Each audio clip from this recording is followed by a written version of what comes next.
आप लोग देख पा रहे हैं हमारे साथ कुछ युवा जुड़ने जा रहे हैं जो कि राजनीतिक विषय में बहुत ही अच्छे से जानते हैं। आप चलिए उनसे हम लोग बातें करेंगे। अब बहुत सारा प्यार आशीर्वाद आप लोग बनाए रखिए। तो आपको क्या लगता है कि राजनीतिक में पढ़े लिखे लोगों को आना जरूरी है या फिर ऐसे भी ठीक है? सबसे पहले तो आपको बहुत बहुत धन्यवाद, क्योंकि आपने मुझे बोलने का अवसर दिए। इसके लिए मैं आपको तहे दिल से शुक्रिया अदा करता हूँ। देखिए, आपका बात है कि राजनीति में पढ़े लिखे लोगों को आना जरूरी है। मेरे ख्याल से पढ़े लिखे लोगों को राजनीतिक में आना बहुत ही जरूरी है, क्योंकि आप देख लीजिए, एक चपरासी प्यून का नौकरी करने जाते हैं तो 10th का मार्कशीट, 12th का मार्कशीट, ग्रेजुएशन किए है कि नहीं उसका मार्कशीट, और आप देख लीजिए बड़े बड़े नेता लोग का बिना पढ़े लोग लिखे लोग ही एक आईएएस पर डीएम तक उनका शासन चलता है। जब नेता लोग गाड़ी पर चलते हैं तो हमारे बड़े बड़े आईएएस यूपीएससी करे करके उनके गाड़ी के पीछे पीछे भागता रहते हैं। ये सब नहीं होना चाहिए। हमारा नेता भी पढ़े लिखे होना चाहिए। बिना पढ़ाई लिखाई के जरूरी नहीं है कि आप अच्छे कर सकते हैं। आप लोग, मैं जनता से रिक्वेस्ट करूंगा कि जो भी व्यक्ति पढ़े लिखे नहीं है उसको आप वोट ना दीजिए, और आप जो विकास पुरुष है उसी को वोट दीजिए। जो आपके बच्चे के लिए सोचे उसी को आप वोट दीजिए। आप कोई भी पार्टी के लोग आता है तो उससे आप डायरेक्ट पूछिए कि आप मेरे लिए क्या कीजिएगा। आप पूछिए कि मेरे बच्चों के लिए क्या कीजिएगा।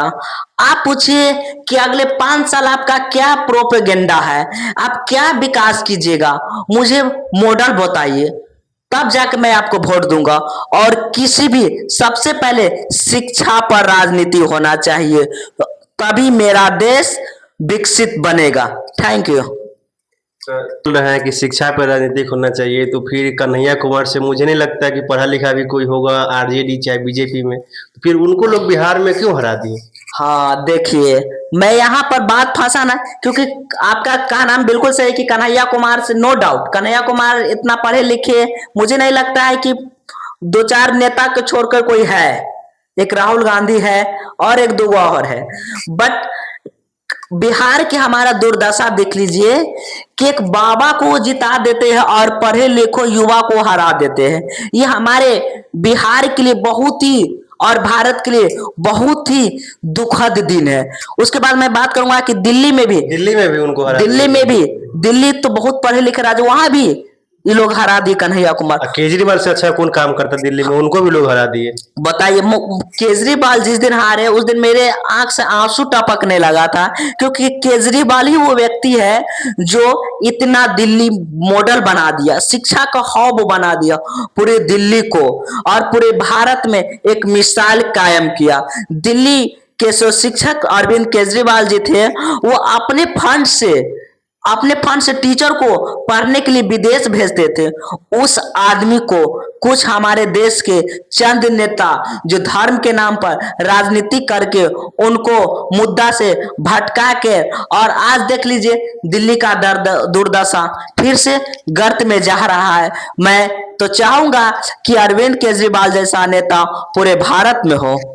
तो फिर क्यों दिल्ली से हरा दी? वहां का तो नेता का काम नहीं होगा, वहां तो आम आदमी यानी कि लोकल आदमी ही वोट गिराया होगा तब ना हारा। बोले तो जो धर्म का राजनीति है ना, वो हमारे देश में बढ़ती जा रही है दिन पे दिन, कि धर्म धर्म, लेकिन धर्म और जात का जो राजनीति करता है वो देश ज्यादा दिन अच्छा नहीं रह पाता। आप एग्जांपल श्रीलंका के ले लीजिए, श्रीलंका कंगाल हो गया।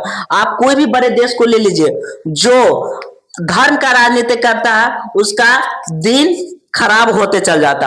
पाकिस्तान का ले लीजिए, जितना भी देश जो धर्म का राजनीति करता है वो आगे नहीं बढ़ता है। तो आप तो डायरेक्ट बीजेपी को टारगेट कर रहे हैं। नहीं, बीजेपी का टारगेट करने का मतलब नहीं। श्रीलंका में बीजेपी है, पाकिस्तान में बीजेपी है, मुझे ये बात से कोई फर्क नहीं पड़ता। आप शिक्षा का बात कीजिए, आप बेरोजगारी का बात कीजिए, आप पलायन का बात कीजिए, आप रोजगार का बात कीजिए। बिहार से पलायन नहीं रुक रहा है, बताइए क्या है।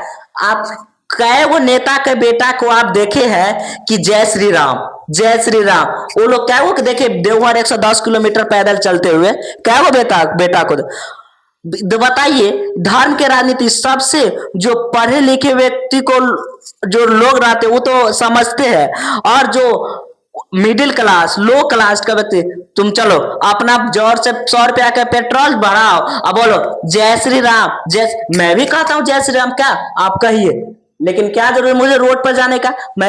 मैं उसी नेता से पूछूंगा कि रोड का विकास कब होगा, फैक्ट्री कब लगेगा, ये सब मुद्दा होना चाहिए। तो आप पूछिएगा तब ना। मोदी जी बिहार में आते हैं तो बोलते हैं जरूर आप ही जीतिएगा, सवाल को ना पूछते नहीं है। देखिए मोदी जी इतना तो मोदी जी झूठ बोलने का फैक्ट्री है। वो बिहार में आए थे 2014 में, तो बोले थे कि मैं इस चीनी मिल को शुरुआत करवाऊंगा पुनः, और जब भी मैं दोबारा आऊंगा मोतिहारी में, इसी चीनी मिल के द्वारा, मैं इस चीनी मिल के द्वारा जो चाय पी के जाऊंगा इस चीनी मिल से। क्या हुआ आपका? क्या हुआ आपका? 15 लाख रुपया सबके खाते में गया। वो संभव कहियो नहीं था कि 15 लाख दे देते। तो आप काहे बोलिएगा? उसका भी कुछ ना कुछ वजह होगा तो बोलने आप का। बंद कीजिए धर्म के राजनीति। आप डायरेक्ट बीजेपी को टारगेट नहीं कीजिएगा। मैं कोई भी पार्टी हो, चाहे शिवसेना भी हो, उधर शिवसेना, वो लोग भी कुछ दिन बोलते थे कि धर्म धर्म, अरे भाई धर्म है मैं मानता हूं, लेकिन धर्म नहीं, पहले विकास का मॉडल कीजिए उसके बाद धर्म। पहले क तब ख, पहले काम कीजिए उसके बाद खाइए। तो चलिए, हमारे साथ जुड़ने के लिए आपका धन्यवाद, बहुत बहुत शुक्रिया धन्यवाद। आपका।